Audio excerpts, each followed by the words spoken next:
একজন নারী, শোনেন, একজন নারী বনু কাইনুকার বাজারে গিয়েছিলেন তার প্রয়োজনে। ইহুদি তার শ্লীলতাহানি করেছে, তার সতর খুলে দিয়েছিল একজন ইহুদি। এটা দেখে একজন মুসলিম ভাই সেখানে থাকতে না পারে ওই ইহুদির গর্দান নামিয়ে দেয়। এই ইস্যুকে কেন্দ্র করে ইহুদিরা মিলে ওই ভাইকে শহীদ করে। তখন ওই বাজারে ওই ভাই ছাড়া আর কেউ ছিল না, একজনই ভাই ছিল।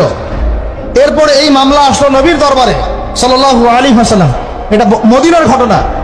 নবী সাল্লাল্লাহু আলাইহি ওয়াসাল্লাম ওই সাহাবীকে তো দোষারোপ করেনই নাই, ওই সাহাবীকে দোষারোপ করেন নাই, বরং নিজে বর্ম পরে অন্য সাহাবীদেরকে বলেছেন তোমরা বের হও, আমরা বনু কাইনুকা আক্রমণ করবো, ওকে এখান থেকে বের করে দেবো। একজন দিনী বোনের ইজ্জতের বদলা নেওয়ার জন্য পুরো বনু কাইনুকার ইহুদিদের সাথে যুদ্ধ হয়েছে। আর আমাদের বোনরা স্বেচ্ছায় ইজ্জত বিলি দিচ্ছ,